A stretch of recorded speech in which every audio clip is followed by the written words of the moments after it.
posting that nonstop on social media on his Twitter handle. If you're going to follow him. I loved it. I liked it. Go ahead. No. You sound very excited. I think all our listeners heard about that. And maybe that's the reason why there needs to be the rise of Skywalker. And weren't you talking about that his Twitter feed was blowing up too? Who, Ian McDermott? Yeah. Yeah, if you want to follow him on Twitter, it's at Ian McDermott, IANMCDIARMID. Yeah, like crazy right now. Because they want to know what's going back, if he's going to tease. Because, Mark Hamill does all the time. He teases little things about Star Wars. He just did a big tease right there. So definitely, and JJ said on stage, yes, the Emperor is in this movie. Okay, because he's not listed as one of the cast members. So he's in the movie. What he's going to be doing, how he's represented, I don't know. Is it a flashback? Could be a flashback. Could be a ghost. You don't know. And he's very good. He did this at episode 4. I'm sorry. Take that back. Episode 7, The Force Awakens. Everybody's questioning, what's this? What's that? Who's Rey's parents? Who's that? And then Rian Johnson came in. I'm sorry, dude. You just really... Oh, you have no parents. Okay, we were waiting like a year for that. 2 years. You ruined that. Oh, my God. No, we're waiting for her to get trained by Luke Skywalker. Oh, I'm not trained. Oh, well, that's ruined. Who's Supreme Leader Snoke? Oh, let's kill him off in 5, at the end. Oh, well, you know what I mean? Everything we want answers to, he answered, but he goes, nope, just regular. Nope, just regular. Nope. Give us a really good answer. So JJ completely fixed everything. That's what I appreciate about him. I do. Now, one thing I'm surprised you have not brought up was about the character Zori, which is being played by Kerry Russell. Have you heard much about that? Nothing. Not really anything. I heard that Kerry Russell is playing Zori, where there's some post-leak shows that we'll put on the Twitter account at Your Nerd Side, so for you guys to listen about it. But how do you like Kerry Russell as an actress? I haven't even seen her. You have no idea who Kerry Russell is. I know Kurt Russell is. I know you know that. Okay, but can you Google it? You have a computer in front of you. Oh, God. She's going to make me work. So what's her name? Kurt Russell? Kerry Russell. Russ. Now we can see how fast he can type. Kerry Russell. Let's see here. Never seen her before. Who is she? She is like a kid actress that have tons of credits. She was Mission Impossible 3. Did not see it. She was in The also Waitress. A TV series as well. Never saw it. August Rush. Never saw it.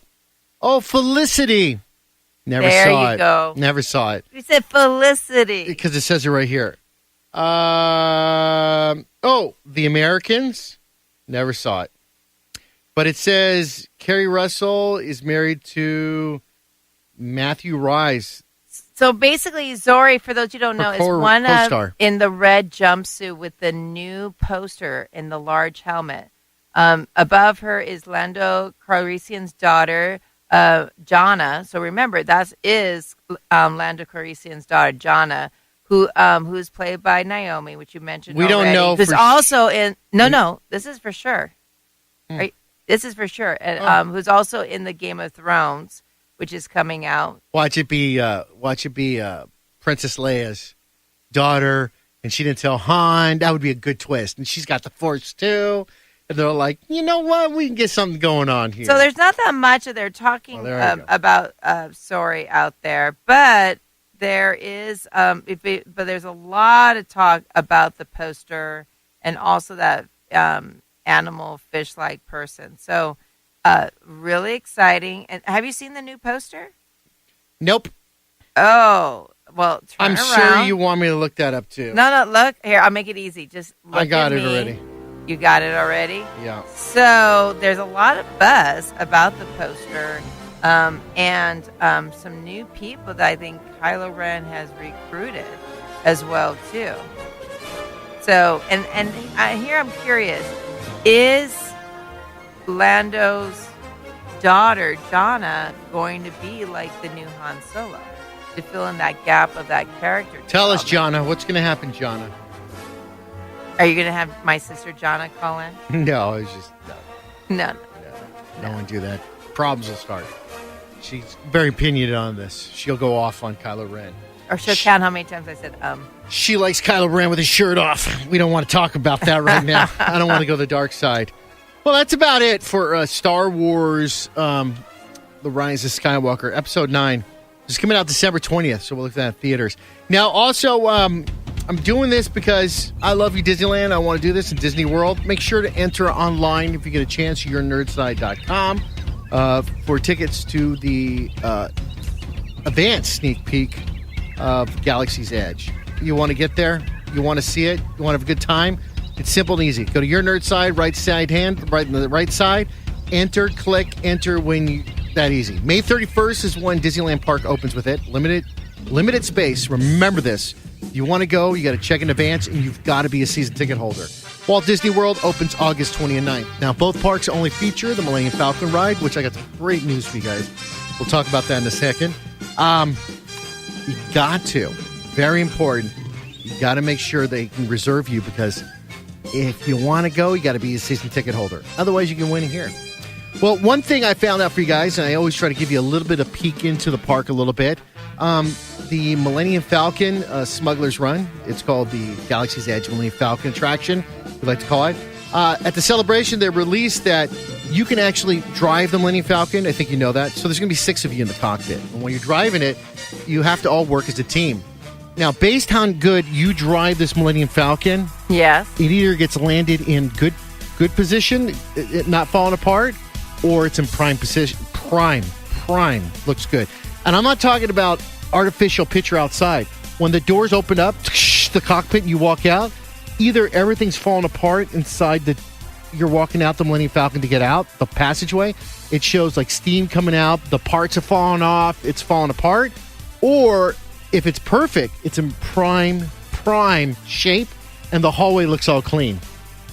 No, that sounds awesome, except I think it's going to break down possibly quite a bit because the parts are falling down. Oh, no, the steam's not coming out. I was just thinking a hologram. That would have been a little bit more effective. To be honest, it's 2 different rooms that open up. It's either one way you go in one room or you're the other way in the room. Oh, got it. Okay. I wasn't supposed to say anything about that, but I wanted to clarify it a little bit. Do you want me to tell you more secrets how they do stuff? Secrets! We want secrets! You say you decide on that. Oh, it's going to be. Oh, wait, I didn't decide. I told you I want secrets. No more. I really do. That's about it. Aww. And it's actually, you walk down the hallway. It's pretty cool. A lot of animatronics in this. All right, we're going to come right back. I want to do a quick interview with a lady that I love so much, Tara Sands. You love a lot of ladies. Because they're so nice, and the way, I'm telling you, when they get back to you on social media and they talk to you, I love it. She is a voice actress and former co-host of Cartoon Network's Weekly Block. Let's talk to her and find out what's going on in Pokemon, how this all started, and then what she's up to. And then when we come back, Avengers End Game, because it's coming up like in 2 weeks, they broke another record. And we're going to find out what it is, last minute thoughts, and then we're going to wrap up the show. Level from you, Tara. Oh, checking levels. 1, 2, test it out. What Baba Booey. I'm with Tara Sands, and I'm looking at all the voices you did, from Barbie to Pokemon to, my gosh, you've done a lot. Yu-Gi-Oh, some Digimon. Tara? Yes, sir. How did this? Is it Tara or Tara? I say Tara. I'm from Jersey originally, so I say Tara. That's why you're so alcohol. How did you land the roles of doing this stuff? Well, I started doing voiceovers when I was a kid, actually, and when Pokemon was just another one of the auditions I went on one day, and luckily I don't want you to lose customers here. No, that's okay. Okay, go ahead. Okay, should we take a pause or no? Are you guys? Give us 1 second. You guys want to get something? What do you guys want to get? We're wheeling and dealing today. Let's sell here. Here, you can hear my spiel. So, hi, I'm Tara, and I have a very weird job. And my weird job is that I talk funny all day, and I do voices for cartoons. So on this table in front of us, which the people on Sirius XM can't hear, can't see because it's radio. Yeah, okay. I see how smart I am? Yeah. Those are all the characters I've played. I'll prove it if you need me to. All right. Because sometimes people don't believe me. Let's have some fun real fast. Okay, so let's have you do this character. Bulbasaur. Oh, see, and what happens is, Sirius XM listeners, is that this young lady just made. To Sirius, because we gotta. Well, don't go. You go ahead. Well, so the people who can't see what we're doing, I just got the greatest smile and giggle ever out of this young lady. So that's why it's fun to come to these and make funny noises. The biggest problem she's had, though, I'll tell you this. What is my biggest problem? When she gets a script, she forgets her lines. Because such drastic lines for Pokemon. Yeah, that's true. Luckily, they let me play some human people. I wasn't limited to the Pokemon, but yes, that was the nice thing about those characters. That's the hardest one to think What, about. honey? I'm sorry.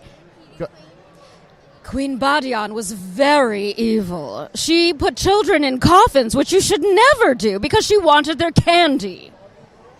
Is that a show you like? And we're talking to fans. So that's from Sailor Moon Super's S. We just redubbed that movie, and it was just in theaters for a minute, and will be out on Blu-ray, I hope, and DVD soon. Tara, I want to... Look at my plugging away, man. Tara Sands. Thank you, guys. TaraSands.com. I want to get the website Oh, right. yeah. And it's at Tara Sands LA for all the social media nonsense. Okay. So TaraSands.com. So give me a rundown of some of the stuff you've done. From Pokemon. Pokemon. My very first anime was Pokemon, which is a super lucky first show to be on. So, and I'm looking at her banner in the back. These are like different Pokemon I played. Now, is this Pokemon XYZ? No, this is like Indigo League. I worked on the first 8 seasons with the original cast. You weren't on the one with the island, were you? Yeah, I was like the Orange Island arc and all that. It was the one with the... I'm really bad at this. There's so many of them. There's so many. There's so many of them. I did the movies. I did like the first 4 or 5 movies. Yeah.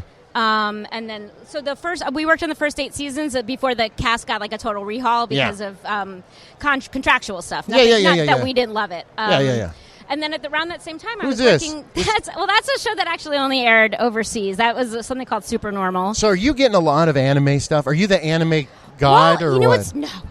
Please, no. I actually took a break from it for a while. Because I was working on like Pokemon, Yu-Gi-Oh, Shaman King. This was all like back in the 4Kids heyday when they ruled Saturday morning cartoons.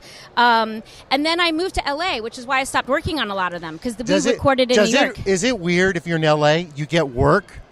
Is it weird? No, What do you mean? Like nothing. You get work done on my face? No. My wife made.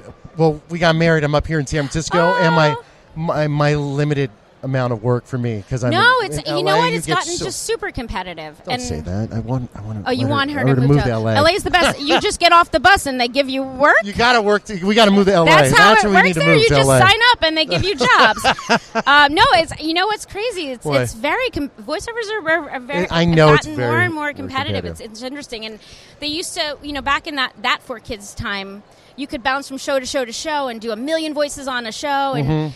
It was before IMDb and Twitter, and now it's different. But with Pokemon, it seems like, and I'm asking you, is this all one take when you do a day? Like hey, no.